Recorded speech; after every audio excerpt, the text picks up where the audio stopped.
All right. We should be live. Everyone let me know if you can hear me all right and see me okay. We will have the trains running in just a minute. I just want to make sure that that everything is going as planned. So we have 2 cameras set up today for recording the trains. Go ahead and move that over there because I think it was just a little too far over. Yes, the mountain does look different. That is because it is in the process of being painted. So there is a lot going on. Let's see. Mike says, I hear and see everything. Squidgy Top says, you're all set. Kevin says, it's fine. Awesome. All right. So let me go ahead and get the train started. What should we do? I think the easiest one to get out right now is the freight train. So we'll have... Hey there, Shiloh. Hello, Ron. Hello, Ernest. Okay. Squidgy Top says, what kind of cameras are they? The 2 ones that you see up here are just webcams. Kind of mid-range quality webcams. And then the camera that's on me is the really nice camera that I have. It's a 4K camera, but when it live streams, it only live streams in 720, so it kind of sucks that way. But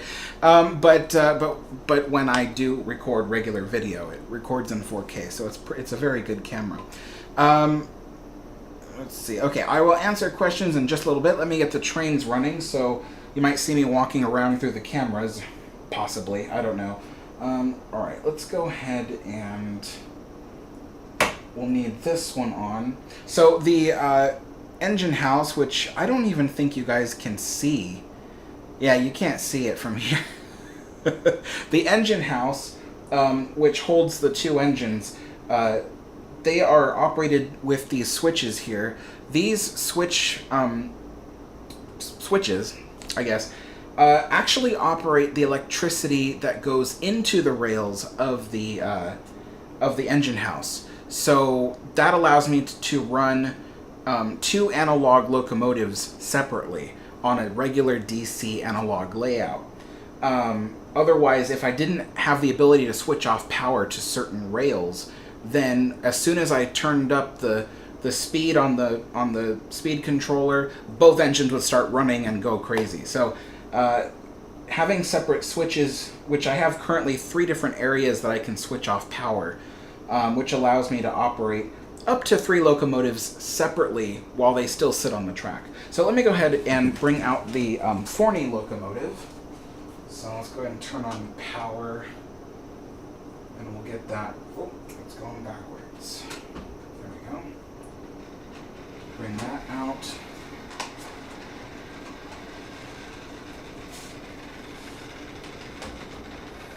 Might be able to see it on one of the cameras. We'll bring it up to the farmhouse there so you guys can see it. And then have to do some switching here to get the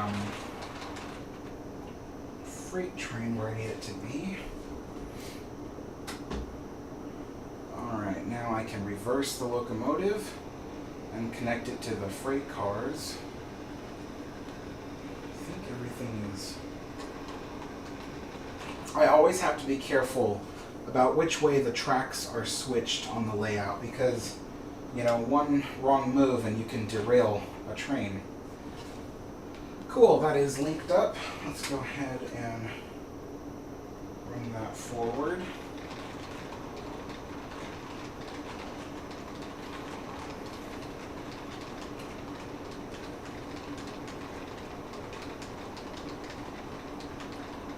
There we are.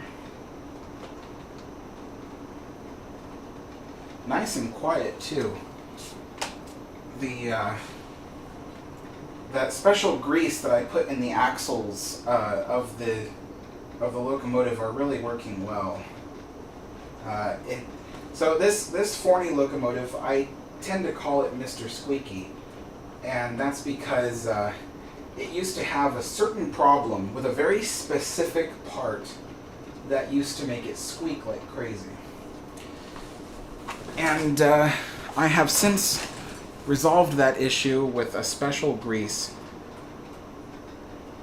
And it's funny, it's in I've had a lot of model railroaders who go, oh, I know what part's squeaking, it's the gears, or oh, I know, it's the linkages on the the wheels and stuff.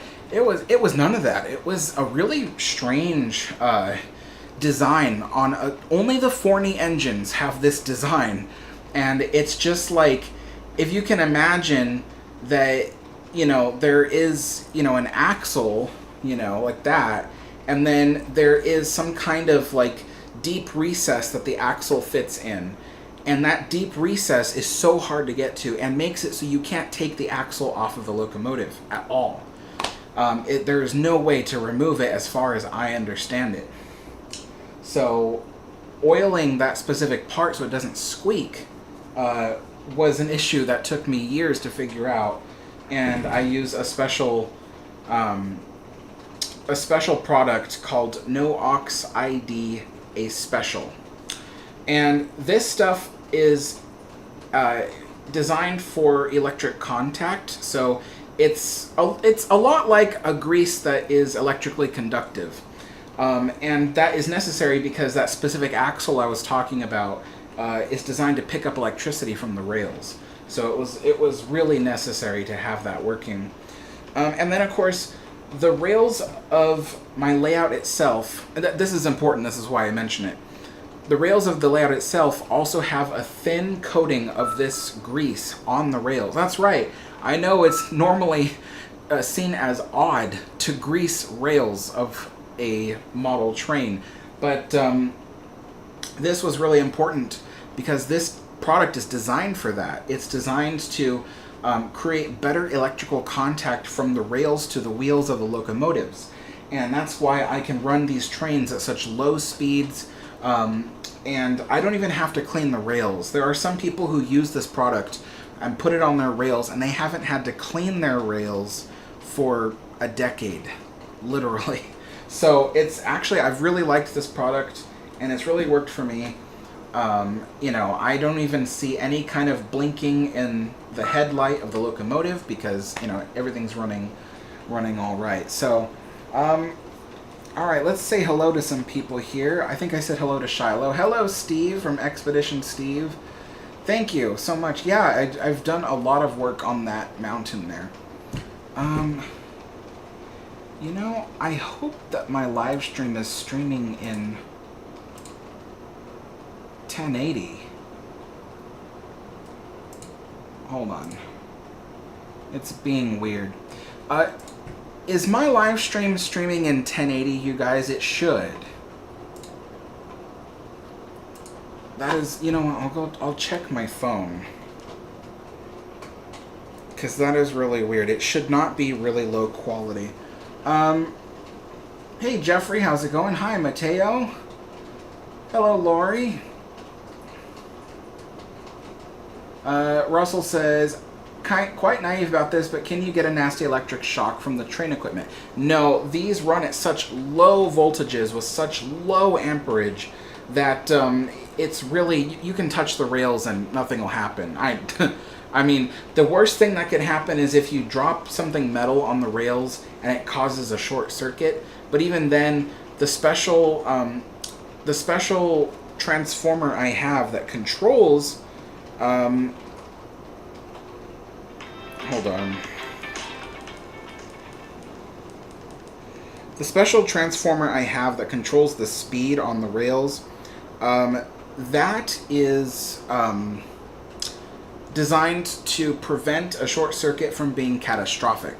So it'll automatically switch off all power if there's an immediate short circuit. So I really like it. So yeah, there is no danger of being electrocuted, at least not from touching the rails or stuff like that. You might get electrocuted if you are messing around with the electrical parts of the transformer, because the transformer is what takes the electricity from your power outlet and converts it and reduces it to the voltage and amperage necessary to run the trains. If you mess around with that thing, you might get electrocuted. But, I mean, otherwise it's perfectly safe. Perfectly safe. There's not even enough voltage to start a fire. I mean, you know, knock on wood when I say that. But there shouldn't be enough voltage even to start a fire. But, you know, as long as there isn't, like, your stove is leaking gas in your house, that could be a problem. But, yeah, so let me see. I was checking the quality of the live stream. Current video quality. Well, my phone doesn't tell me what the live stream is streaming at. I wish I knew, because it should be streaming at 1080p highest quality. So, as long as you have that selected. Everybody's saying it's 720. Yeah, it should be doing 1080. Let me check my settings. Let's see, settings.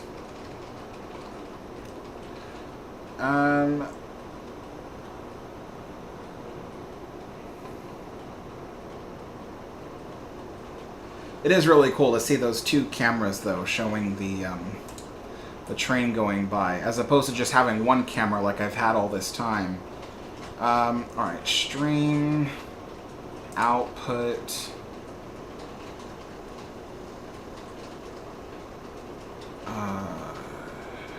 video. Ah, that is the problem. Video output is currently active. Please turn off any outputs to change video settings. Oh geez, that means I'd have to stop the live stream, which I cannot do, unfortunately. If I stop the live stream, I'd have to start it up again, and who knows if people will actually tune in for that. But I will have to remember to change the output for 1080, because, yeah, this is ridiculous. Alright, yeah, Mike says I was just checking right now the settings on my software, the streaming software, and I guess it really is only streaming at 720 at its highest quality, and there is the ability for me to change it to 1080, so, but I'd have to stop the live stream for that, so I think after the live stream ends, I'll just change the settings so that next time on the next live stream it's at full 1080. But 720 isn't bad if you're watching on a phone. So, and I think most of you guys are watching on your phones, right? I don't think many people watch my live streams on a television. But, yeah.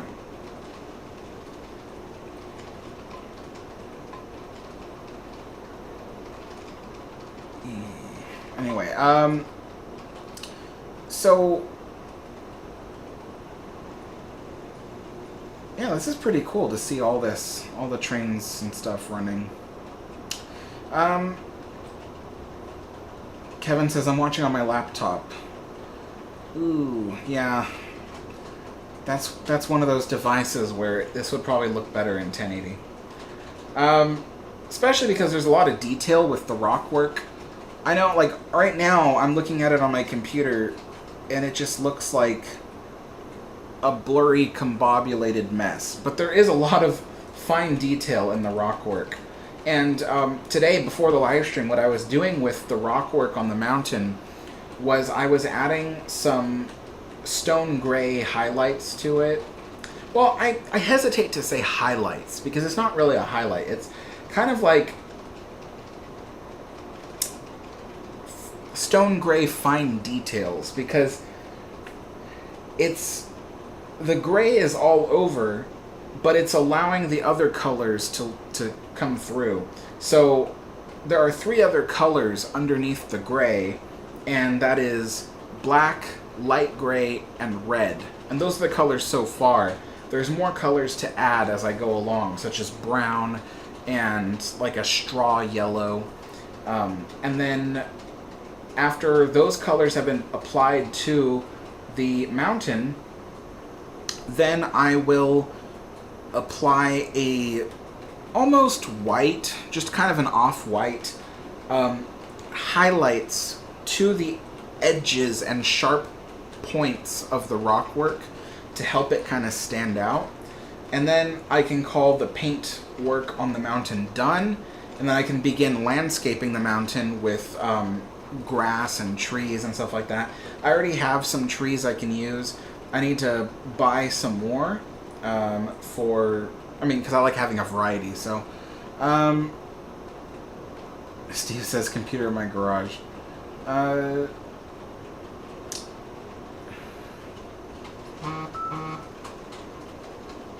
Transportation fan.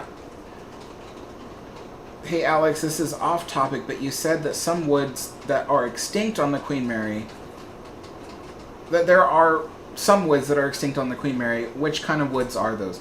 Unfortunately, off the top of my head, I do not remember. I do remember that there are 6. There are exactly 6 species of wood that are on the Queen Mary that no longer exist. They are extinct. I mean, they exist in, furniture and stuff like that, but they are otherwise extinct. But I don't remember the names of those specific woods. I just remember that there are 6 of them. Jeffrey says, did you recently paint the mountains? It depends on what you mean by recently. I'd say in the last 2 weeks I've been working on it, yeah. So, I started off with a primer. So, as you guys remember, it was all just white plaster. And I wanted to paint directly on the plaster, but there was a weird phenomenon happening with it, which was the plaster was absorbing the paint and still leaving a white residue afterwards. So what I ended up doing was spraying the whole mountain with a gray primer, and then me and my dad painted the whole thing with black as kind of a base color, and that black will help to create shadow in certain areas, like little crevices and stuff like that. And then from there, I put red. So I was tapping red in various spots. So it's hard to tell, especially because it's only in 720. But there is red in there. It's like a dark, rusty, red, brownish color. And it's in there. And it's designed to give... Well, I mean, it's just more colors of rock. You know what I mean? So if you've ever seen like a red and black granite, that's kind of the color of the mountain right now. It's like a red and black granite. I know I have red and black granite countertops in my kitchen, so it looks kind of like that. I look at it and I'm like, this kind of looks like my kitchen. Yeah, and then there will be lighter colors going on afterwards, because the end result shouldn't be this dark. The end result will be a little bit lighter. Yeah. And there'll be plenty of different colors in there. Especially once I start putting in the grass and the moss and the trees and stuff like that. That'll all kind of add to it, give it some depth. There's also going to be 3 waterfalls on here. So I'll go ahead and point that out to you since I can easily walk over. But there's going to be 3 waterfalls. One right here, which will be the biggest waterfall. It'll drop from this point here and then land way down here. And then there will be 2 waterfalls here, so it'll be stepped. So water will come down here, drop to here, and then it'll drop again down to here. So in total, there will be 2 waterfalls, but one of them is broken up into 2 parts. So yes, and then at the very bottom, going underneath the trestle bridge, will be several streams that are coming from the waterfall pools. And I haven't really painted the groundwork yet beneath the trestle. There is a gray primer down there to try to hold down the plaster. But yeah, once that is painted, that'll look more realistic too. So it's going to be really exciting. And I've considered maybe hiding special lights along the bottom, like spotlights. They sell mini spotlights for train layouts. That way, when I do like a nighttime scene, because the whole layout will be lit, all the buildings and stuff will have lights in them and everything like that. So that way, I can do a nighttime scene. These lights that, oh, I've done a really good job of hiding them, but there are lights that are lighting me up. That's why there's a shadow and stuff like that. These lights also change color, so I can change them to like a nighttime blue and make my room really dark, and I can turn on all the lights on the layout when it eventually has it. But one of the things I want to do, I'm thinking of installing hidden spotlights around the trestle bridge that will shine up at the mountain, so that way the mountain can be seen in the dark. But I haven't fully decided on that yet, because it's not technically realistic to do that. So, yeah. Boy, this train is so quiet now without the squeaking. I mean, I love it. And these are really strong engines, too. I like that. You know, they can haul a lot of weight. So, I don't know, I love this layout. It's my favorite one. I've built 2 different layouts before this, but this one, so far, my third, is my favorite. This one, I think, is definitely a keeper. The last 2 that I built... Okay, now I'll say the first layout I built was not a keeper. As soon as I finished it, I was like, I want to get rid of this. I hate it. And everyone who's seen it goes, oh no, that looked great. And I love the compliments, but I saw so many flaws with my first layout that I was like, I don't want to keep it. So I built the second one, which, and back then this was N scale, so it was really tiny, N scale. And so the second layout turned out, I think, exactly how I wanted it to turn out, which was really nice. But I liked operating small steam engines, 440s and stuff like that. And I wanted to have a Forney locomotive, but they don't sell Forneys in N scale. It's too small.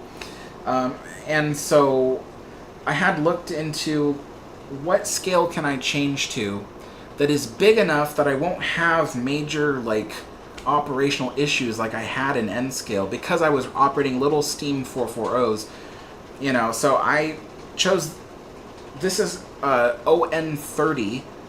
It's not technically its own scale. It is technically O scale, but it is narrow gauge, so that's why ON. So O scale, narrow. 30 represents the scale inches between the rails. The rails represent 30 inches apart if it were in real size. And so that is why this is called ON30, because it's O scale, narrow gauge, representing 30 inches apart.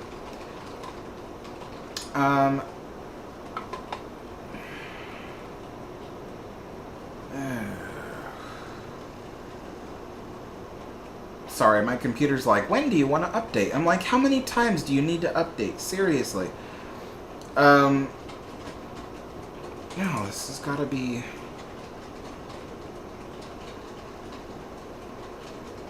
Well, yeah, do, 7 to 8 p.m. Yeah, because that's ridiculous. Alright. Russell Cooper says, enough room for a farm on that layout.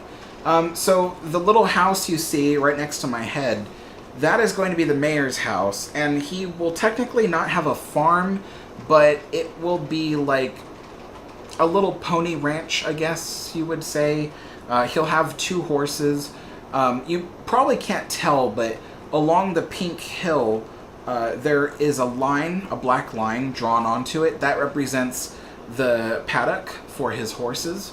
So the horses will be able to go up the hill, up to his front porch, and then they'll also be able to go down the hill and go closer to the water tower for the railroad. So there isn't much room for a farm, but actually that does bring up a really interesting point, because I was talking to my friend Mateo the other day, and I was telling him that even though the whole layout is designed in O scale, which, if you want to know the numbers, O scale is 1/4 of an inch equals 1 foot. That's the scale. 1/4 of an inch equals 1 foot. I told him this layout, as big as it may look, is actually very small for this scale. So I designed it with forced perspective, which is a technique often used in Disney parks. It's where you take something and you play around with the scale of it in order to fit it into a smaller area. So the town that I have here so far, if it was really an actual O scale, it would probably take up the entire layout without any room for the mountain. I'm not even kidding. The whole layout would be used up just for the town itself. And I couldn't have that. I wanted to have different scenes. I wanted to have, a big canyon with a mountain. I wanted to have a little town, and then I wanted to have a river, which the river's all the way in back. You probably can't see it. The train is crossing over the bridge of the river right now that you can see behind the farmhouse. So that's the river. It's crossing over the river's behind the farmhouse. I wanted to have all these scenes, but you can't fit all that on this layout unless you play around with the scale. So what I did was I squished everything down. So, for instance, the engine house, if the engine house was properly in O scale, or no, let me just go ahead and use this as an example. This is a building I had my father build. This is, it's a combination. So one side is this is the bank. So the bank is on this side, and then the telegraph office is on this side. So it's two different businesses sharing one building. But this is a forced perspective O-scale building. It's not very deep, and it's not very wide. So, for instance, this doorway is exactly 6 feet, but maybe in reality, in our buildings today would have 7-foot tall doors. So this is 1 foot shorter than it really should be. This is a 6-foot door. And then the other thing too is you might have noticed, it might be difficult to even notice, but you might have noticed that the bottom level is taller than the top level. So one of the tricks with forced perspective is as you go up, the upper floors get smaller and smaller in scale. So the bottom floor is 9/10 of O scale. I don't know what scale that makes it, but basically we kind of went, all right, in a real building, the bottom level would be 9 or 10 foot ceilings. And in this case, we went, let's make it a 8-foot ceiling. And so we did an 8-foot ceiling for the bottom level, and then the top level has I think it's a 7-foot, maybe 6.5, honestly, 6.5-foot ceiling on the second floor. And then, of course, we don't make it very deep. In reality, this building would probably be twice as deep. It would probably go to here, just to fit enough stuff in there. But we've severely shrunk everything down in order to make this building a manageable size that will fit on the layout without taking up a ton of space. So that's another example. And then there's a building next to it. Yeah, you can see it here. The building next to it is the cafe. And this is an interesting trick. The further into the center of the layout you get, the smaller the scale becomes. That way, when you're sitting at level like I am, and you look at the layout, it appears like the distance is much farther than it really is. And here's how I did it. This building here, this cafe, is not even O scale at all. This is an HO scale, which HO stands for half O scale. So literally, this is designed for a model railroad layout that is half the size. Now, if I put this building right up against the tracks, the problem is that when the train comes around, you can definitely tell people will not be able to fit in this building. The train would be, you know, almost 2 stories tall to this building. And so what you do is you take a building like this and you put it as far away from the viewer, the person observing, as possible. And so, sorry, squeaky chair. So you put the HO scale building as far away from the observer as possible to add a sense of depth. And it kind of works. I mean, you look at it and you're like, oh yeah, that's totally possible, you know. And the other trick is that when I eventually buy little people to populate the layout, little O-scale people, I'm not going to put any people anywhere near that building. So that way you can't look at it and go, oh, that's a weird size building, you know. So, this really played with the scale of the layout in order to make it work. Jessica says, how's that Queen Mary 2 trip coming along? It's going very slowly. I have been putting out, not enough videos, but the videos I have been putting out on my channel haven't really garnered very much views. And so because of that, I don't earn as much money, and therefore I can't save any money. So literally the past 2 months, I haven't been able to save a single dollar towards the trip because I can't spare any money left. I put out my Queen Mary video. It was like a 47-minute documentary. I was really banking on that to become popular, but then it didn't. So it's all just a matter of, how often I can put out videos that become insanely popular and people love it. And so yeah, we'll see. But I've noticed that usually during summertime my channel slows down. So I kind of expected it. I kind of expected my channel to slow way down during summer. And then, but I think as soon as fall happens, the channel will pick up again and I can start resuming saving for it. So it has been actually pretty frustrating because I really want to go on my Queen Mary 2 trip, but I have to save up all the money, So yeah. But hopefully, fingers crossed, I can try to get the channel back on track and get more people watching videos and stuff like that. I think too that YouTube has been kind of weird lately. Like I put out my Mauritania video and I was looking at the notifications to see how many people were attending from their notifications. And it was a very tiny percentage. It was like 8% of the viewers were clicking because of notifications. So, which is a smaller number than usual. So I have a feeling that YouTube isn't even putting out notifications when I make a video. So it's been kind of strange that way.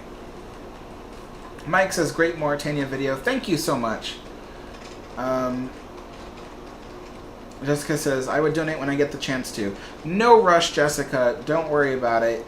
I don't want people to feel like they have to donate to it. It's only if you want to support the channel, then my Queen Mary 2 trip is, something you can donate towards. I have a link in the description of every video for how you can donate to the trip, but I'm kind of hoping that by the end of this year, I'll have all the money necessary to do the Queen Mary 2 trip, and then I can book it for winter of 2024. So like Christmas time.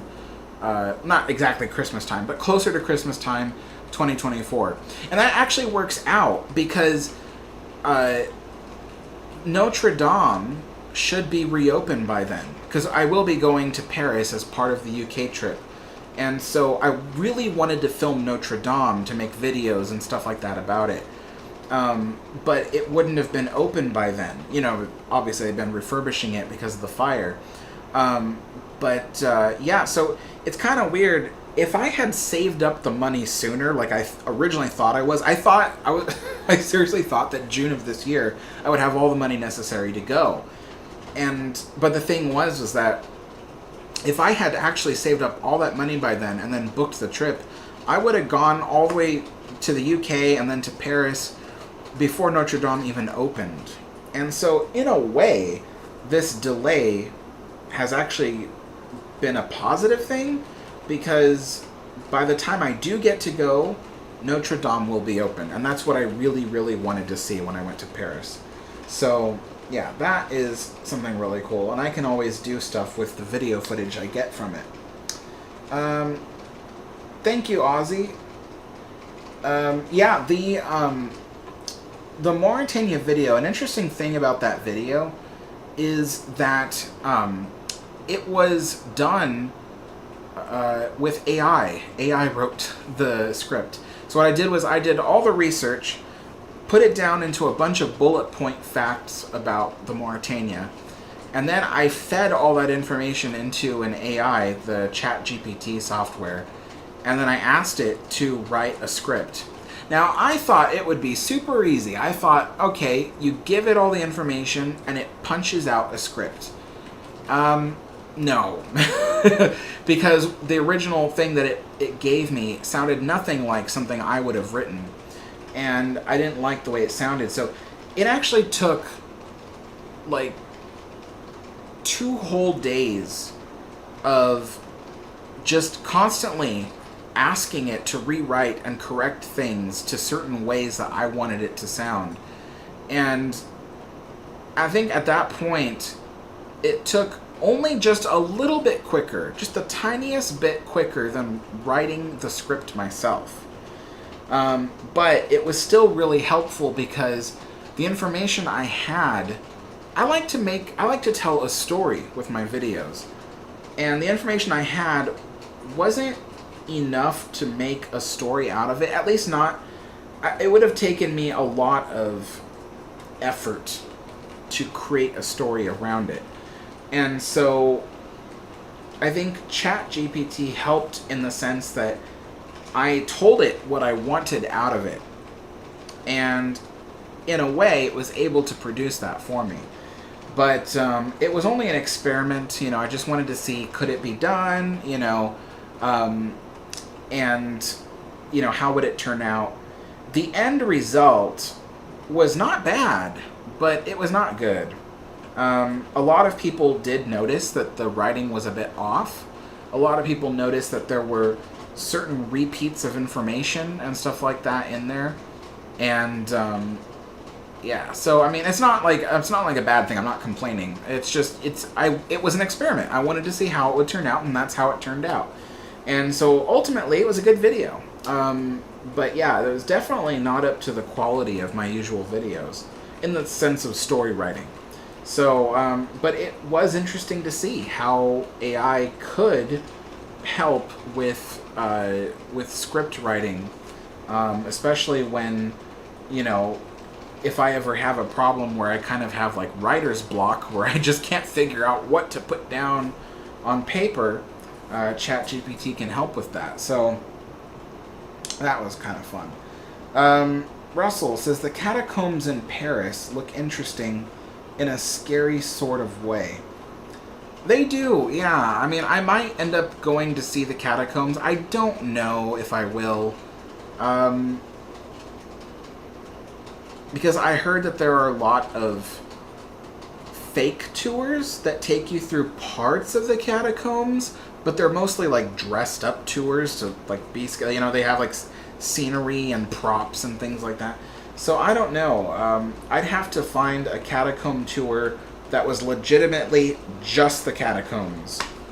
But I'm gonna look into it. So as soon as things start moving along with that trip, then I can plan everything out to a much finer detail.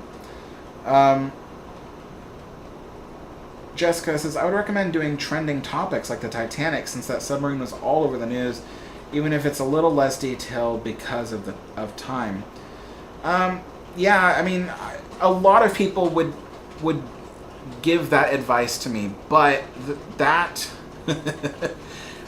I have certain rules for my channel. One of them being that I don't discuss Titanic on my channel in detail. If Titanic is something that might help me to make a point about something, then I'll discuss Titanic.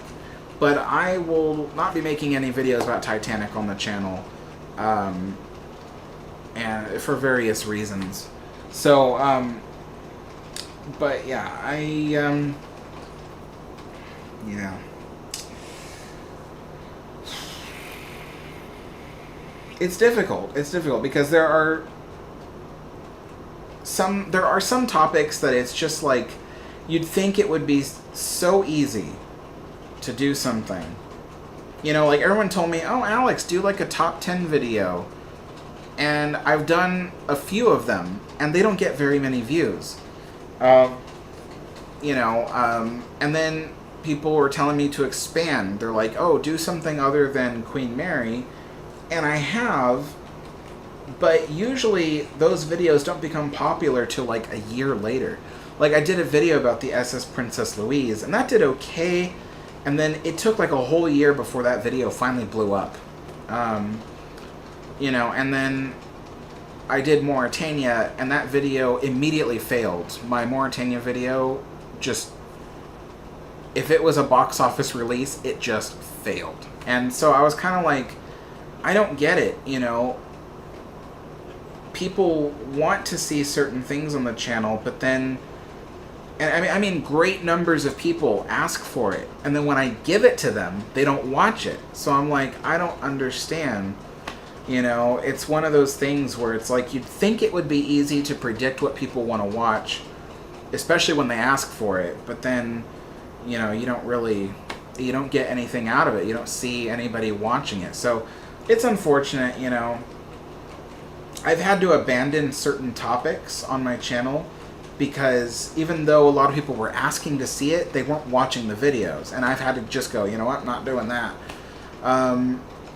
You know, so yeah, it's always one of those things where you're just kind of feeling around in the darkness and going, okay, maybe this will kind of do well, maybe that won't do well, and it's just, you know. But that's kind of the nature of making YouTube videos.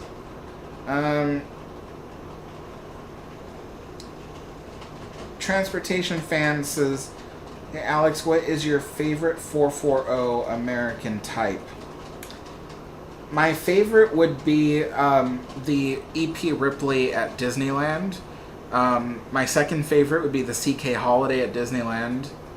My third favorite would probably be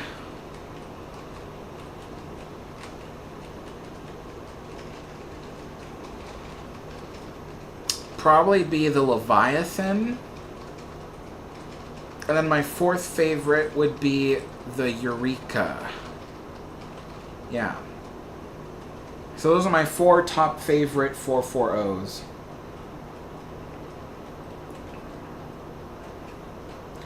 Top Impressive says, hey Alex, do you think you have a favorite Great Lakes vessel aside from SS Kiewit? No, because the only one I really know in any kind of detail whatsoever is the SS Kiewit. Jessica says, it's very interesting how the YouTube algorithm works. It certainly is. It's weird. You know, it's really weird. And what doesn't help is when you take too long to produce a video. So, like, before I did my Mauritania video, the last video I did was the Queen Mary one, which was almost a whole month before. And it took a month for me to finish the Mauritania video. And, I'm just laughing because it took a whole month. Like, you'd think, like, what? Why? But it just did. And so,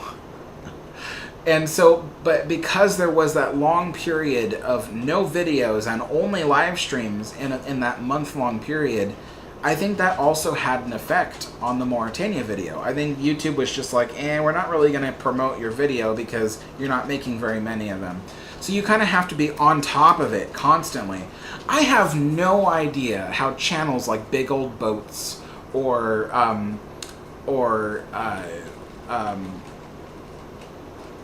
what's the other channel name?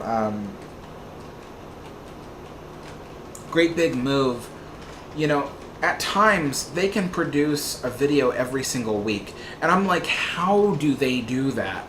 You know, especially at the quality that they produce, because I'm just like, I can't do that. You know, like I already spend all my time sitting at a desk as it is, and I'm sure they probably have other jobs besides YouTube. I don't. YouTube is my job. I'm at it full time. So I'm like, how do they do it so quickly? But it takes me more than a week, at least 2 weeks, to produce a video of that quality, that scale. I have no idea how they do it. All right. Let's see here.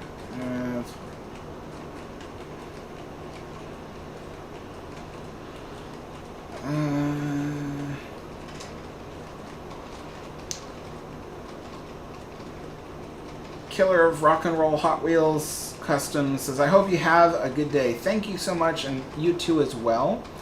Mike says, this weekend was really nice outside, not hot, no humidity.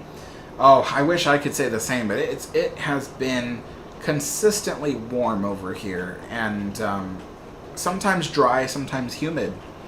Matt says, morning Alex, great to see you again. I work from home, and I've got to say, your live streams have always brightened up my day. Thank you so much. Really like your documentary videos. I can imagine they take a month. Very professional and well researched. Thank you so much, Matt. That means a lot to me. Ozzy says, awesome job on the mountain. Thank you so much. That is taking a long time to paint. I'll tell you. Let's see. Mateo says, hey Alex, do you think I should get the Disneyland Railroad Simulator? If you have a computer that can handle it, and I'll tell you, I've got a pretty beefy computer and it barely can handle it. But if you've got a computer that can handle it, it is really fun. But you have to have a lot of patience. You know, like my friend Chris, he downloaded it because he really wanted to see what it was like. But he doesn't play it. Ever since he downloaded it, I think he played it maybe once, twice, I doubt 3 times. And I asked him, I said, well, why don't you play with it? I know you like trains. He goes, yeah, but he's like, you have to have a lot of patience because it's not a game about rewards and fun. And, you know, it's about operating a steam locomotive. And if you don't find operating a steam locomotive fun, then you're not going to like the game. And I was like, that's true, you know, like, it is otherwise pretty boring to play that game. And really, when you're doing the Disneyland run, you're only going in circles the whole time. You know, before you know it, in a matter of 12 minutes or so, you've made your complete circle around the park. And then you're back to the main entrance, and you're just going in circles and circles and circles. And it can get pretty repetitive and boring. They do have a set where you can do a ranch. Like, they have a ranch that you can go around, and that's much bigger. And it's a bit more fun in that sense. But I often derail on the ranch because it's hard for me to understand how the direction of the switches are, because the map, I don't think, properly portrays the direction of the switches. So I'm always derailing on that ranch. So I don't like to play with the ranch. But, yeah. Top Impressive says, Alex Big Old Boats does YouTube full-time. Okay, well then that does answer one question at least, because I was like, how does he do those videos so quickly? I think the other reason why it takes me so long to make videos is because I love the research and the narration writing, but I hate video editing. I hate it. I hate computers. You know, like, I can't stand computers. Like, wherever in my life I need to do something, I always try to do it analog if I can, because I hate computers.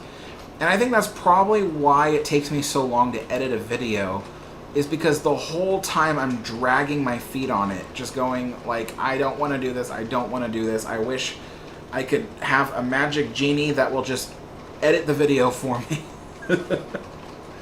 So,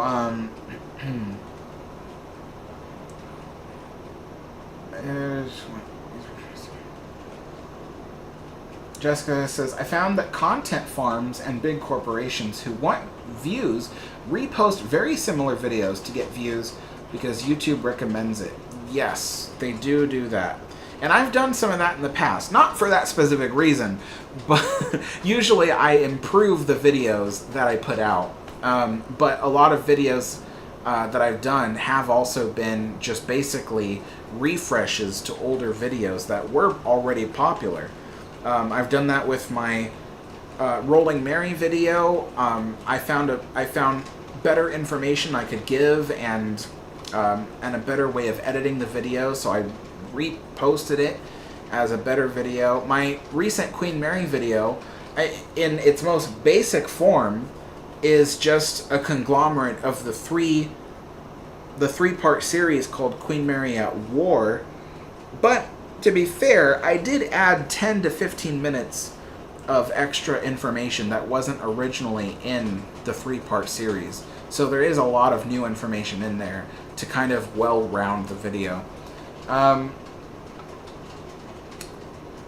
NCC says, just got back from my transatlantic crossing on Queen Mary 2 from Southampton to New York. I had a most wonderful time. You'll love it. Oh, yeah, I can't wait, honestly. I think about it every single day, you guys. I'm not even kidding. I think about that voyage that I want to take every single day. And, you know, I watch all these videos of people's vlogs aboard the ship, and I just think to myself, like, I really, really want to be there. So, you know, but I'm keeping a positive attitude about it. You know, I mean, it's only a matter of time, really. You know, I'm saving up the money for it. But it's just taking a long time, you know. I don't make that much money, and so it's just literally like saving up pennies at this point. But, you know, you gotta keep a positive attitude about it and just be patient, and that's what I'm doing, you know. So I always have to remind myself, I'm like, you know, I just need to be patient. So,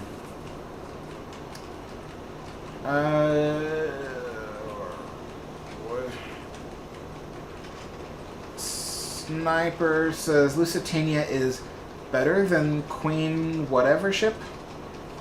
I don't know. Keith says, do railroads online. That was great. Yeah. I have had a problem with my Railroads Online game. I can't. So we have a whole layout in Railroads Online that we built, and I've done live streams on this channel of that, or maybe I've done it on the other channel. I'm pretty sure I've done it on this channel at least once, but yeah, I can't access that layout anymore, and that's one of the reasons why I haven't been playing that game, is because that there's something about that layout that when I open the game, it doesn't want to open that layout. So my friends and I, if we wanted to play it from my computer, we would have to start over from the very beginning. And we don't want to, because we spent all this time and effort building a grand layout on that whole landscape and getting everything just the way we wanted it, and we can't really play it. So we haven't been playing it, basically. Yeah.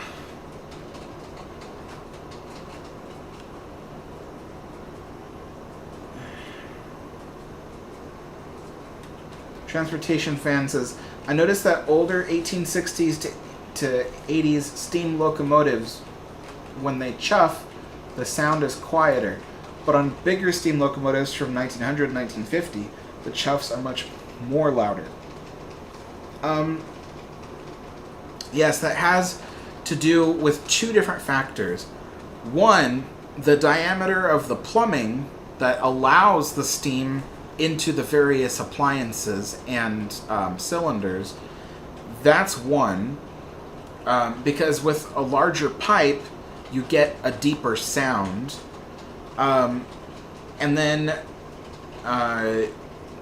you know, it's kind of like the same thing, like with musical instruments. You know, anything from I don't even know what those musical instruments are. The ones that have like the you go ding ding ding on it, and it's got like the pipes that hang down at various lengths, and if you hit those, it makes a really nice little like ding ding ding sound. Anyway, the longer the pipe is and the larger the diameter, the deeper the sound will be. And the same thing with a pipe organ.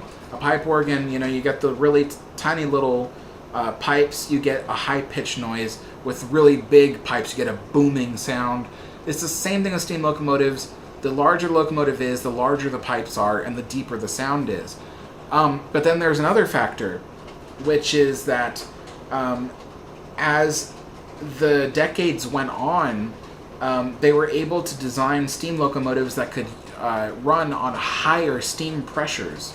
And so there were some locomotives that, you know, they could superheat the steam and get 300 or I think even 400 pounds per square inch out of it. Now, to kind of put that into perspective, there were small locomotives, like the Forney I have running on my layout is it's inspired by a Forney locomotive on the main narrow gauge lines, the 2-foot lines of Maine. And those engines run at about 150 psi. But, you know, you got things like, you know, just larger locomotives from more modern times that run on like 300 psi. So that higher pressure also contributes to the louder sound and the deeper sound of it. So yeah, that is why.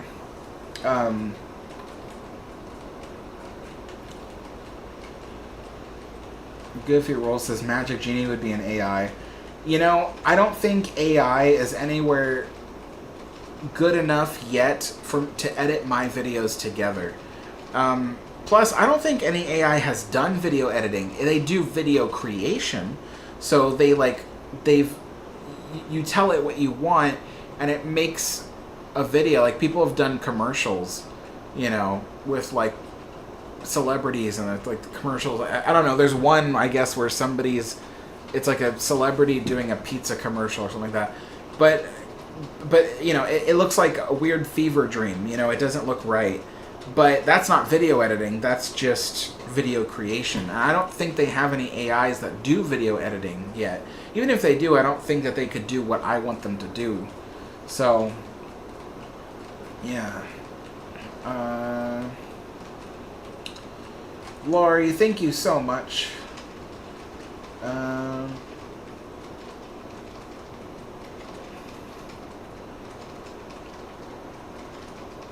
Top Impressive Line says, Alex, Big Old Boats has also mentioned that everything except the editing is a pain. Wait, so Big Old Boats actually likes video editing? Is that what you're saying, or were you trying to say the opposite? I often thought about, like, you know, I wish that my channel earned enough money that I could hire someone to do the video editing for me, but I could not. Currently I do not have the money to hire someone to do the video editing that I would need them to do. You know, otherwise I would. Because then I could produce videos much faster. You know, like, I would like to continue with my old... I used to do 2 videos per week in the earlier days. I used to do a video on Monday and I did a video on Friday. And it was 2 videos per week. And I kind of miss doing that, but with the quality of my videos today, I don't even have time to do it like that anymore. So, let's see. Russell's going to bed. Good night, Russell. NCC says, upon leaving Southampton, we entered rough weather for a good day and a half. Felt like she was trying to do her best. Rolling Mary impression at times, it seemed. That's pretty funny. Matt says, will you be participating in Cunard's afternoon tea service every day of your voyage? Yes, absolutely. I've talked to my friend Chris, the person who's going to be going with me on my voyage, and we've talked about how we're going to do the afternoon tea every single day. Yeah. And what do you predict will be your favorite activity aboard Queen Mary 2? I think my favorite activity, besides eating, I mean, let's just be honest, like, I'm gonna be eating on that ship a lot. But besides that, I think my favorite activity will probably be, honestly, just sitting around and either just looking out the window at the ocean or just relaxing and reading. I'm not the kind of person that likes to do I don't play ping pong, I don't go swimming, I don't do that kind of stuff. I'm a very, I like to do stuff that makes me think or contemplate stuff. So reading or sitting, when I sit around, I can think about things. And honestly, I know that sounds kind of boring to some people, but that's what makes the Queen Mary 2 so attractive to me, is because I know that it's not a voyage about fun. It's a voyage about relaxation. And so yeah, I'm probably definitely going to be doing a lot of just relaxing, honestly. But I think one of the things that my friend and I really look forward to is on our first days on the ship, we're going to be exploring the ship a lot. We want to walk everywhere we possibly can, see it all. I'm going to film it all if I can, because I want to create video tours of the ship, just like I did for the Queen Mary in Long Beach. And so we're going to be exploring a lot around the ship.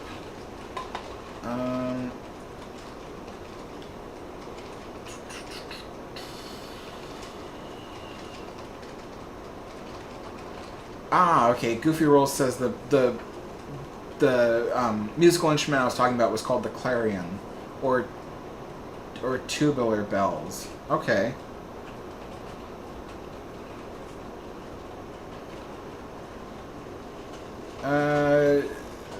Okay. Tom Preservline says, Alex, have you heard of the SS Columbia?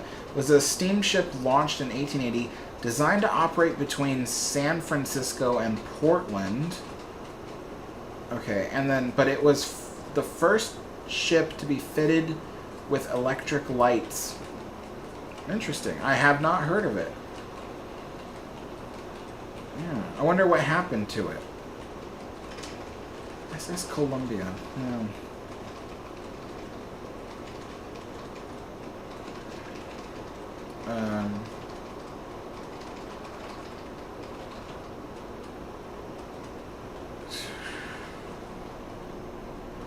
Jessica says, you're not alone. I've been wanting to go to Europe, but transportation across the Atlantic is very expensive, along with other costs, especially for multiple people. Definitely. We could save a lot of money by just taking an airplane to get to England. I think there's even a way to fly from LA to London. Just a straight flight, I think. But I don't know. I don't know for certain. But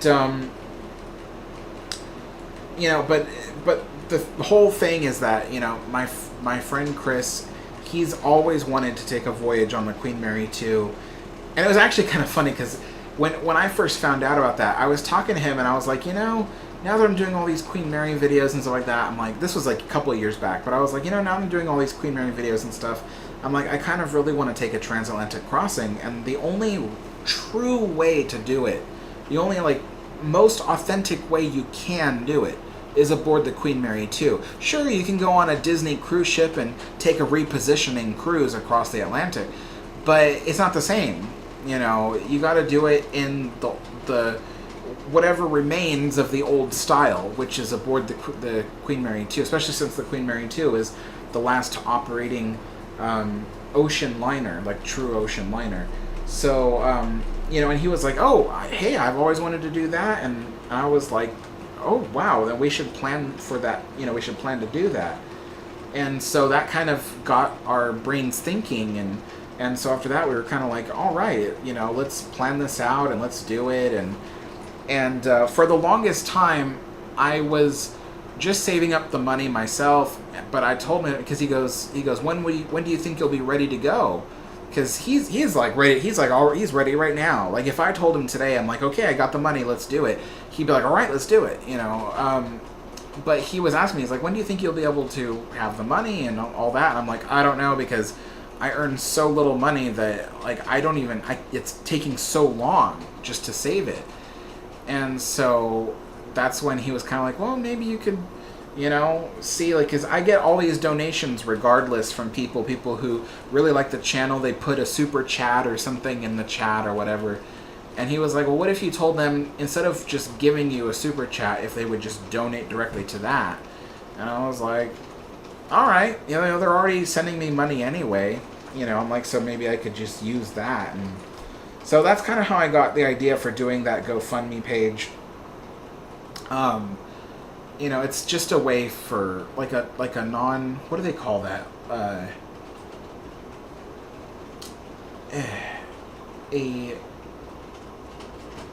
I can't think of the words. My brain is just failing me right now. But it's just a way for people to support the channel without having to feel obligated to do it. And so yeah, and it's still going, you know, pretty slow. But I've had a lot of people donating towards that, and it's really helped a lot because, you know, pretty much as much money as people donate, I've been able to match it, thankfully. So we are getting, like, towards the halfway point of what I need to save up. I think on the GoFundMe, it says, like, I need to save up 8,000, which I predicted that 8,000 is already like $1,000 more than I need, but my friend Chris was like, no, you need to save up at least 10,000. I'm like, no, not 10,000. That's too high. So I told him, I said, look, I will save up 9,000. I'm like, but I don't think 10,000 is necessary. But yeah, because we were doing all the math, and I think at the time that we did the math, the maximum cost we predicted was 7,000. So I wanted to make sure that on the page I said 8,000, so that way there was emergency money in case something goes wrong, like, I don't know, like I fall off Notre Dame or something and I need to go to the hospital or something. But not that would pay for it, but it would pay for you know, a plane flight back if I needed to. But yeah, let's see.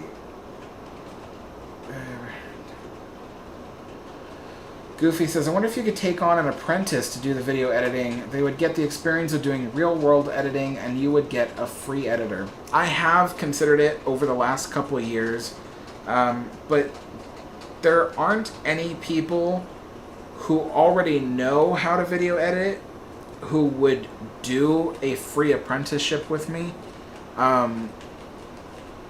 And yeah, there just isn't. People want to be paid. You know, people want money, you know. So, yeah, I can't do that.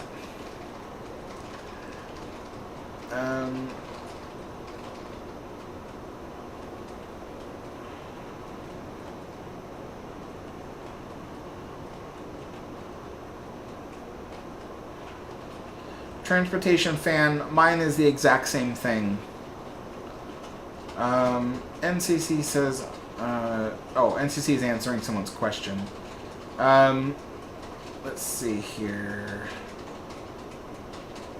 Matt says, keep on having that positive, expectant attitude, Alex. I'm sure when you're on board, it will be so much more satisfying after you waited. Absolutely. Yeah, I think honestly it will. I will appreciate every second aboard that ship. Every second of the entire trip, to be totally honest.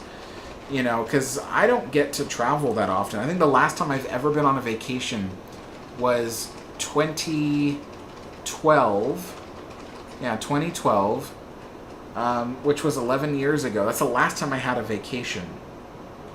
And so, you know, I don't get to, like, travel at all very often. So, you know, it'll be really nice, you know, when it happens. And especially being able to leave the country. Like, I've never left the United States before.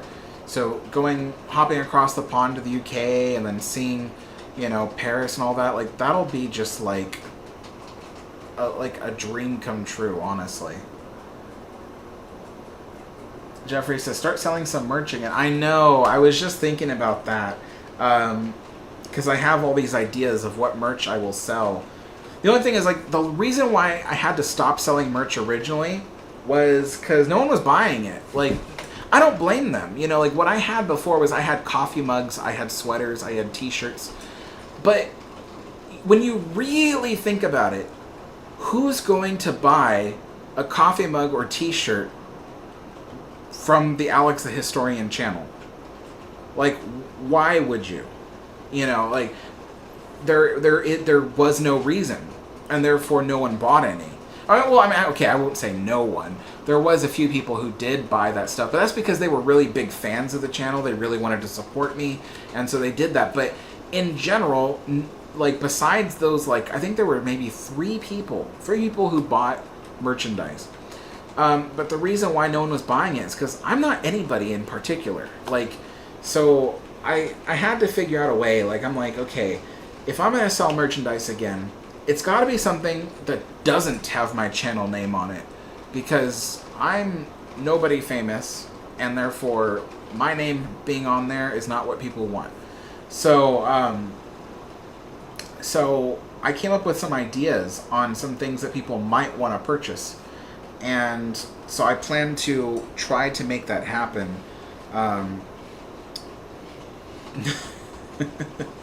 But it would require a significant investment of around $1,500 to $2,000 to do the thing I need to do to sell merchandise. And I was thinking that, I'm like, there's no way, you know, like, I cannot afford that. I've already got so many expenses. I'm still paying off my taxes from last year. I'm still, you know, which reminds me, I gotta make a tax payment again just before the end of this month. You know, and stuff like that. Like, I'm just like, oh my gosh. But, so I'm gonna have to start off really small with, like, little paper products, like postcards and stuff. So, yeah.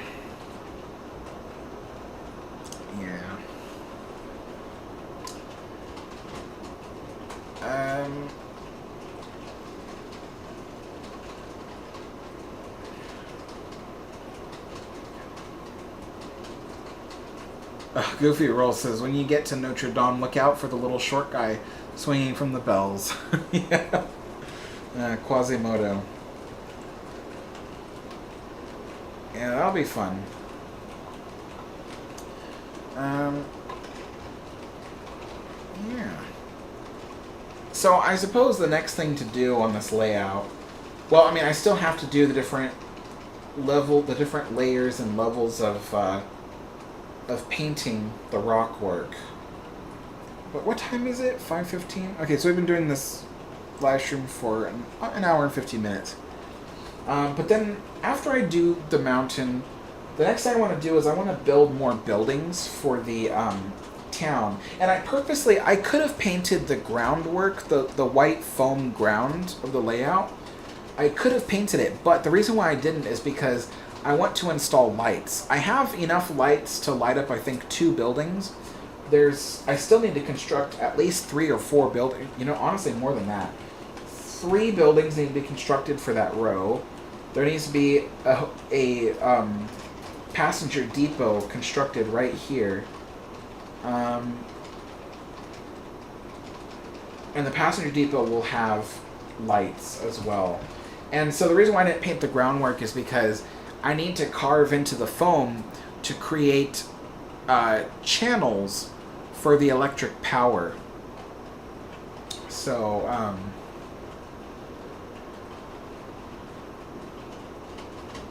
wouldn't it be interesting, though, if I strung up telegraph cables and use that as power lines for lighting the power of the buildings?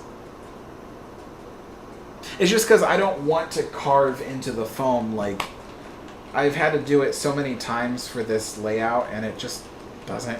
Ugh. It's just a mess. But I'm thinking, like, what if I used telegraph cables and disguise them as telegraph cables, but they're actually power cables for the lights in the buildings? That would be kind of funny, and it would be interesting, and that'd be something to, like, kind of talk about.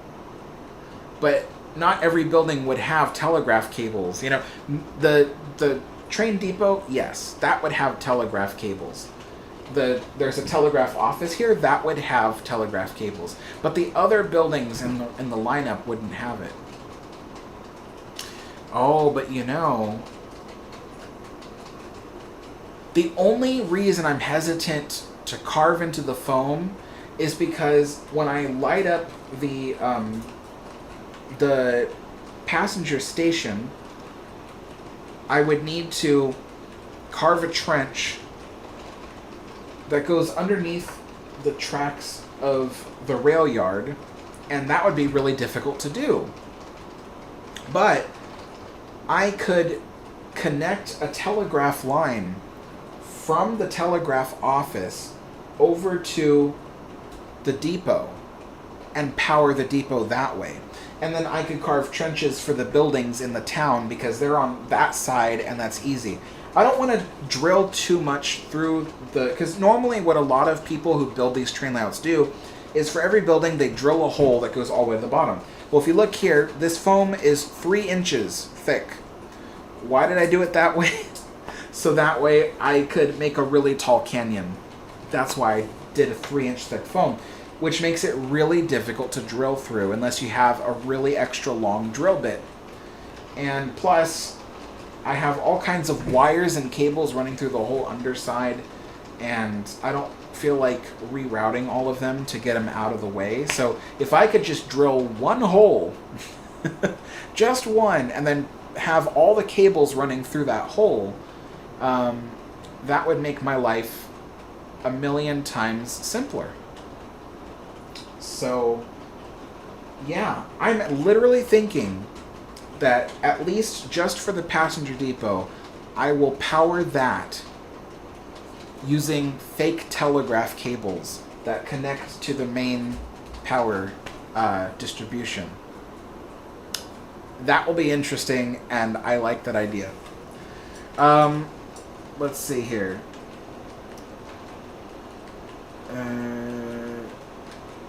Oh, Max is leaving. See you later, Max.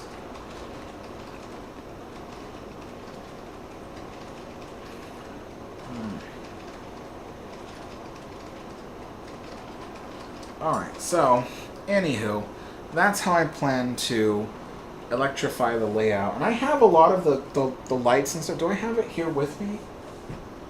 I don't think... Oh, they're probably in the drawers. Ah, yeah, here they are.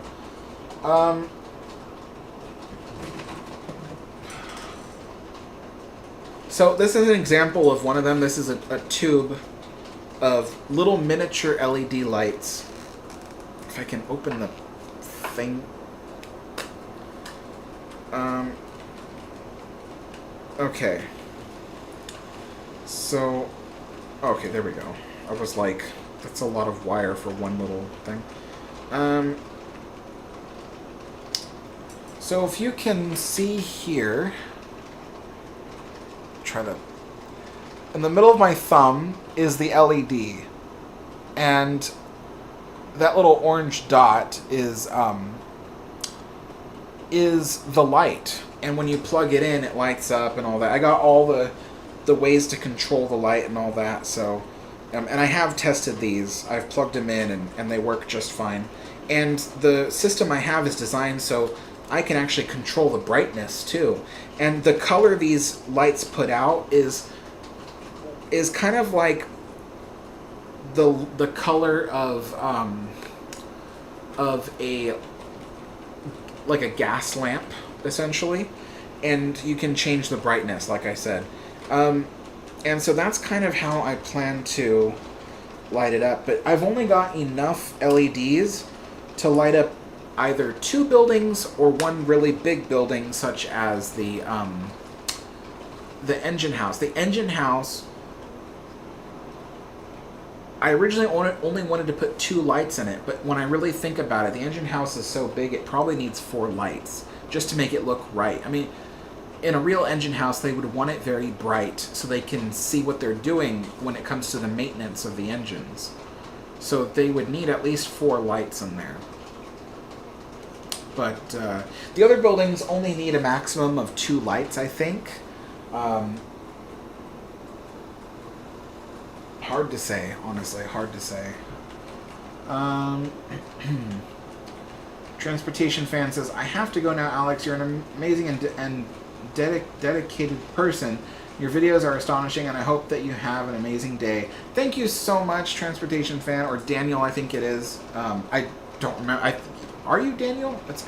Everybody changes their names so much, but thank you so much again. And so yeah, I plan to put out more history videos, not just ships, but other stuff. And in fact, the next one I'm working on is not going to be about a steamship at all. So hopefully that'll kind of draw in more visitors. But anyway, yeah.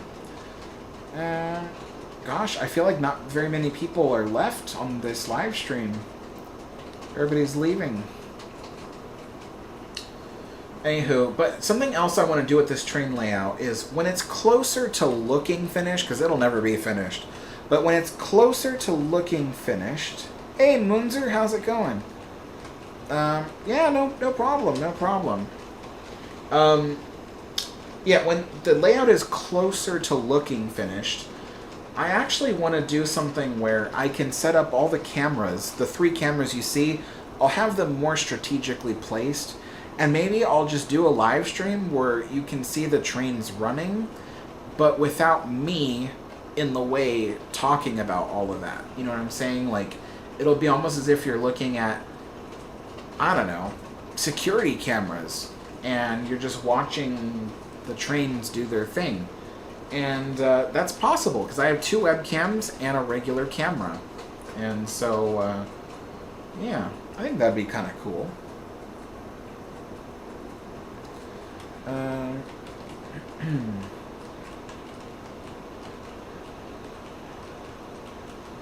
Mike says, still no Steve. What do you mean, still no Steve? Yeah. Yeah, we do have 20 people here, so does anybody have any questions for me? I feel like, I don't know. A lot of people show up for the tea times, but... Well, you know, it is Sunday. And there's one thing going against me, which is Historic Travels is doing a live stream right now, so that's probably where a lot of the viewers are. And then, let's see. I don't know. I think everybody's just busy.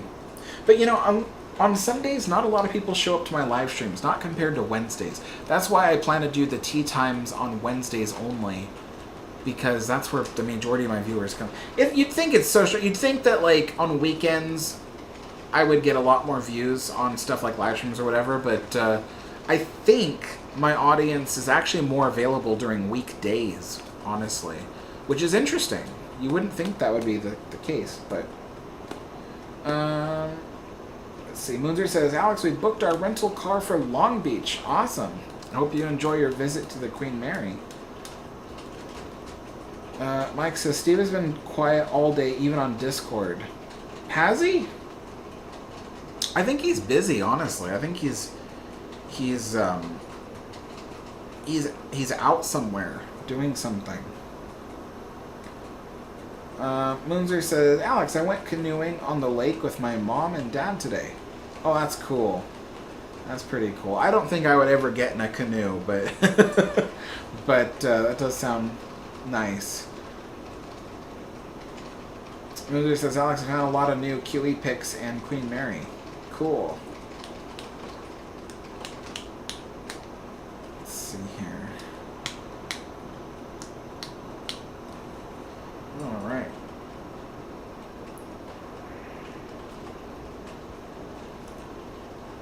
I just feel like there's so much to do, but I have to think about what specific video I'm going to be making next. I want to try to get it out on Friday if I can. So it's got to be a short video, or at least a easy topic. Something that doesn't take too long to research. So, and it can't be a ship. I've been doing so many ships lately. I feel like a lot of my train people and a lot of my historic locations people haven't been getting anything. So I'll probably have to do something. I have to come up with that. But yeah.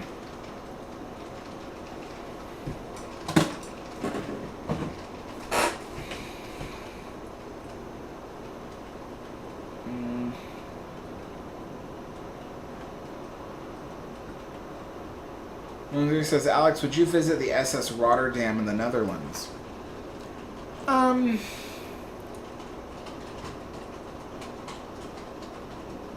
I think I would if I was already going to the Netherlands for a different reason. But I don't think I would make a specific trip out to see the Rotterdam by itself. Yeah. Jessica says, I think a lot of people do most things on weekends. I think you're right, yeah. That's a good thing, actually, because people should be getting out and doing stuff. NCC says, when you explore Queen Mary 2, you'll enjoy all of the paintings of Cunard liners, Coronia, Queen Mary 2, QE2, Mauritania, the original Queen Mary, Queen Elizabeth, to name a few. Yeah, I plan to look at all the paintings and stuff. Like, gosh, that ship just looks so beautiful, the Queen Mary 2. It's just very different, you know? Like, I know that they say that the RMS Queen Victoria is designed with, like, the Art Deco style and stuff. Or not RMS, I'm sorry. Well, anyway, the Cunard Queen Victoria, they say, is, like, Art Deco style also. But I think Queen Mary 2 just does the Art Deco style a bit better. It just looks nicer. It doesn't look... I don't know, I hate to say this word, but gaudy. It doesn't look gaudy at all. So, but yeah, I think the QE2, or Queen Mary 2, I'm sorry, QM2, will be a lot nicer. So, I'm actually looking for it.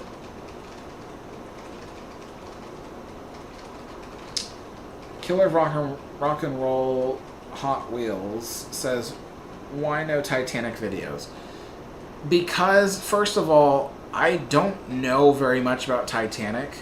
I'm not all that interested. You know, I have like a list of my top 10 favorite ships, and Titanic isn't really on it. Not to say that I don't like Titanic, it's just not my favorite ship, that's all. But the other thing too is that there are already dozens of other YouTubers who know way more about Titanic than I do. A lot of them produce really great content on Titanic, and a lot of them, like, you know, they are just like experts at it, basically. And it would take me a lifetime to reach the kind of knowledge that they have about Titanic. And so I'm like the last person that should be talking about it, honestly. But for that same reason, you also get the fact that there's a lot of viewers who know a lot about Titanic. They know exactly what they want to hear when they watch a Titanic video. So I don't want to do Titanic videos because when I have done Titanic related content in the past, like stuff like I did Queen Mary versus Titanic, I did a video called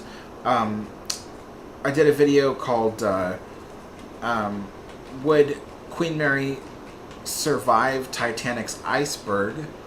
Both those videos were very popular, yes, but I got a lot of hate, and I still get a lot of hate to this day from those videos, because people are always correcting me on Titanic stuff. They're just like, you're not doing that right. You should do your research and blah blah blah blah. And I'm like, you know what?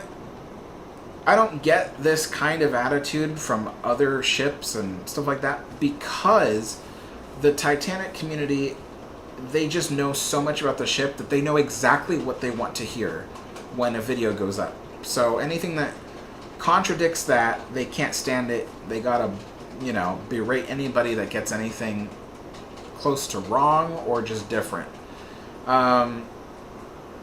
So yeah, it's just daunting. It's like I don't want to do it, you know. So I'd rather make content on subjects that not a lot of people know about. You know, when I first started making Queen Mary videos, there were only like 2 YouTube channels that even discussed the history of the Queen Mary, and even then they only made like 1 video at the time about it. So, you know, there were really only like a handful of any kind of Queen Mary historical videos at the time. And I wanted to change that. I wanted to get people talking more and more about the Queen Mary. And because it's my absolute favorite ship. And she's also still around, and I want her to be preserved. So, yeah, so I wanted to discuss Queen Mary, and now Queen Mary is a highly discussed topic. Besides my channel, there's a lot of channels that produce Queen Mary historic videos that talk about the history of the ship and various subjects and things like that, which is really good, but that also means that I have to kind of venture out a bit further than Queen Mary, because, you know, I'm no longer the OG, if that ever was my title. But let's see.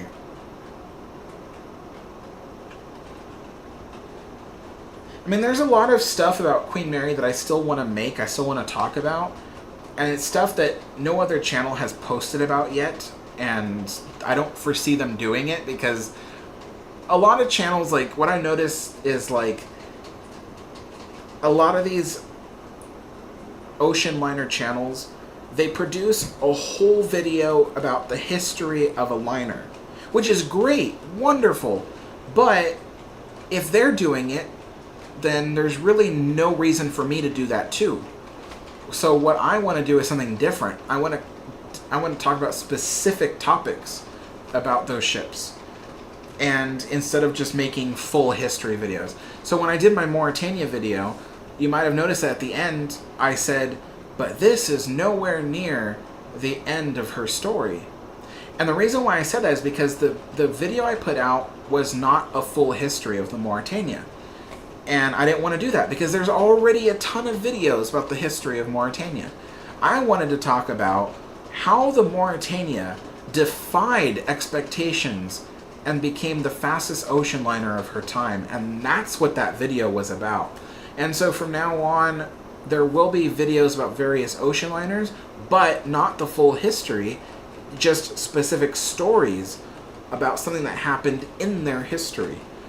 And that's how I'm going to handle my channel, because I don't want to be just another channel that just puts out a whole documentary about an ocean liner. So, oh, Jessica has to leave. Well, you have a good day, Jessica. Thanks for showing up. Moonzer says, Alex, will you ever do a video on Mauritania 2? It's unlikely, but it's not completely off the table. I generally prefer ships that were built before World War II. Well, Mauritania 2 is before World War II, actually. Mauritania 2 was launched in 1938.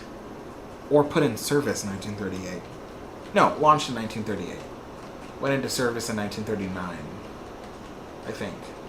No, went into service in 1938 as well. Well, yeah, okay. So yeah, it's not off the table. It's just unlikely. And like I said, if I do make a video about Mauritania 2, it's probably not going to be a full history video. It's probably going to be about something very specific to the Mauritania 2. Because once again, there's like a dozen other ocean liner channels that are making full history videos, and I don't want to be just someone who's copying the same idea but just putting out a different version of it, you know.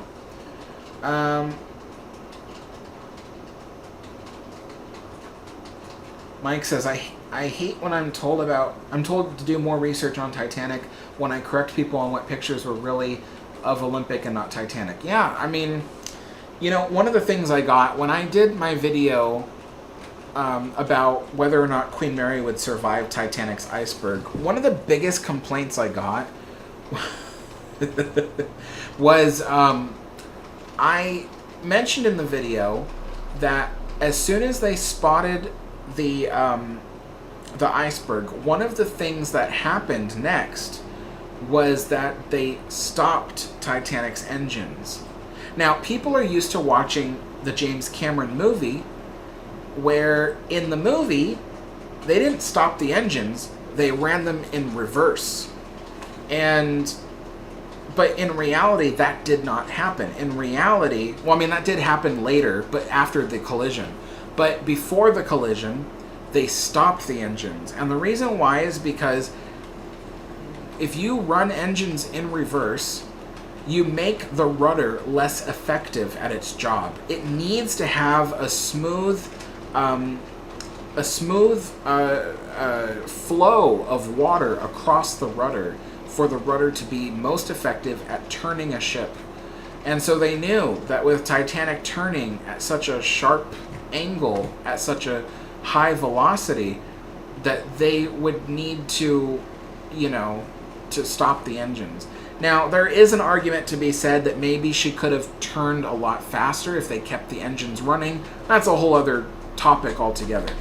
But they did not reverse the engines prior to colliding with the iceberg.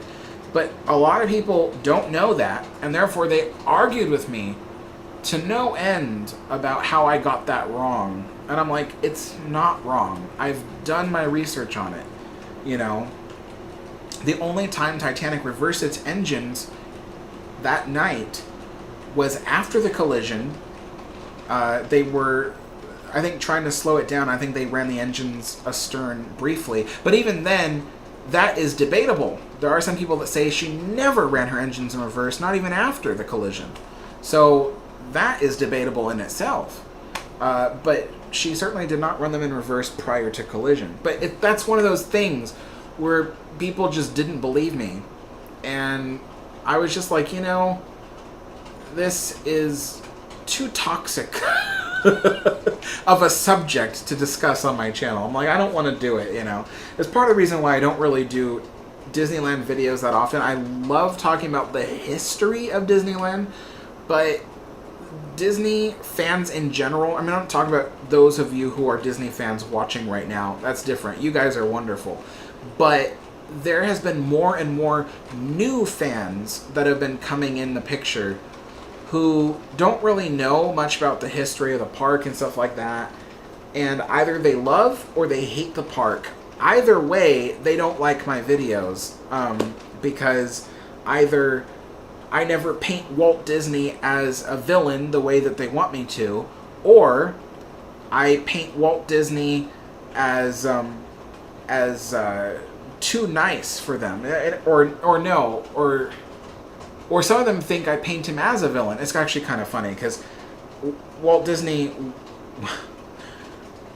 he is a controversial figure, yes, but he's not evil like people want to make him out to be. He's just a man, a very flawed, or was a man, very flawed man, and I try to bring that across in my videos. But people either see him as a saint or a villain, and they want me to reflect that to them. And I'm like, I don't do that. I handle history. History tells us what happened and who did what.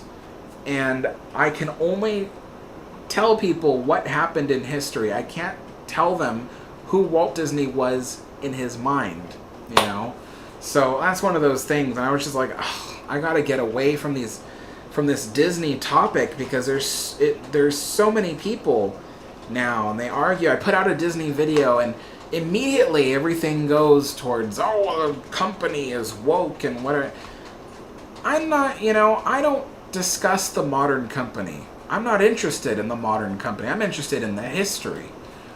But you can't get away from that. And so I was just kind of like, anyway, the point I'm trying to make is that attitude has pushed me away from doing Disney stuff.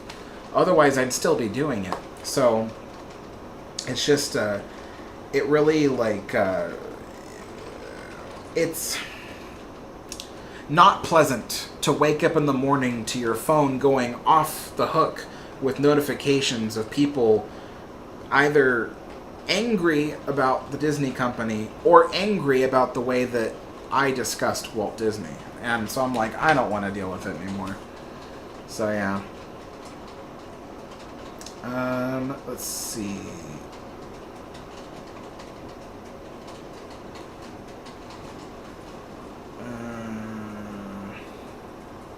Mike says, there is tons of videos on the Lusitania.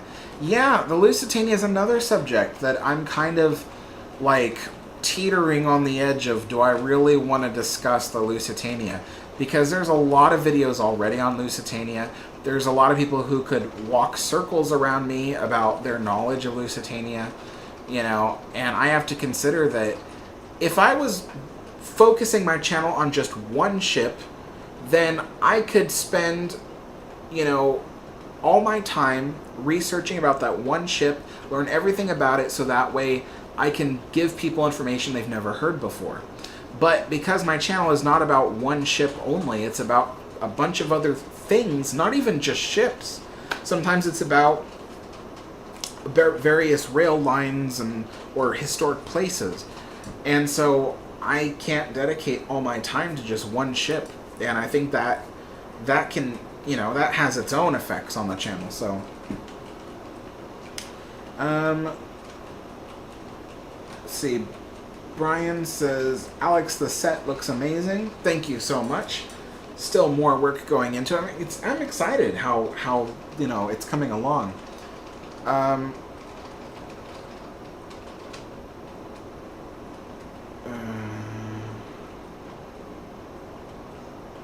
Lori says, do some little shows in your railroad town.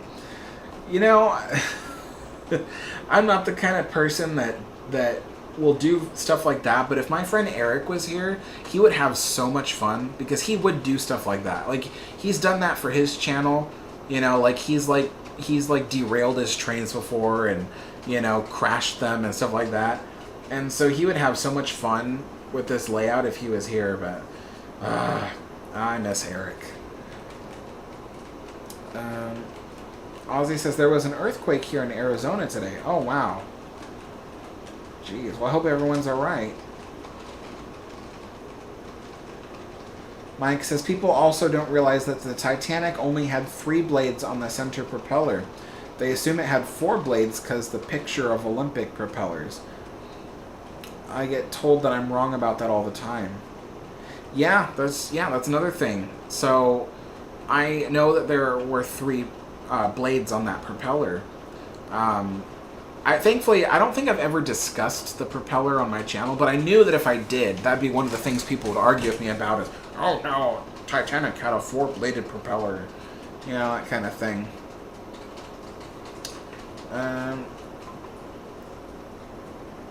Let's see.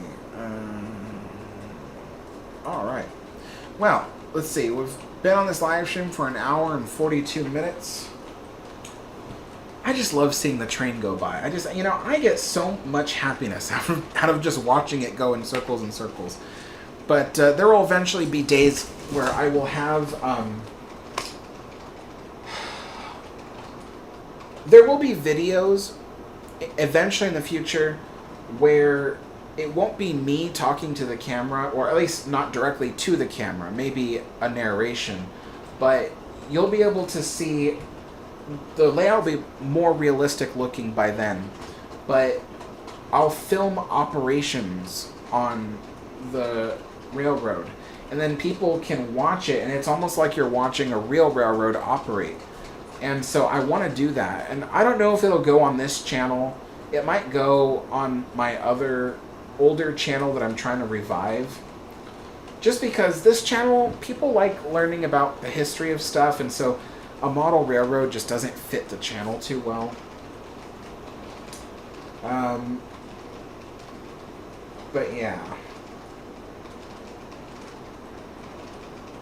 I'm trying to think if there's something else I wanted to tell you, but anyway, so I'm going to be doing a lot of work this week on coming up with a new video for you guys to see on Friday or Saturday. And then afternoon tea will be on Wednesday. And then probably the next time I do one of these railroad live streams might be on Saturday of next week. So exactly a week from now. Because I like doing them on Sundays, but my father has his day off of work on Sundays, and so I kind of like spending time with him and stuff like that. Otherwise, I'm kind of like sitting in here for like a couple hours. It's not a big deal, I guess, but one of the other thing too is like everybody right now is on Historic Travels' live stream, and I don't want to like step on his toes by having my live stream overlap onto his, you know. So I should choose like Saturdays as a live stream day.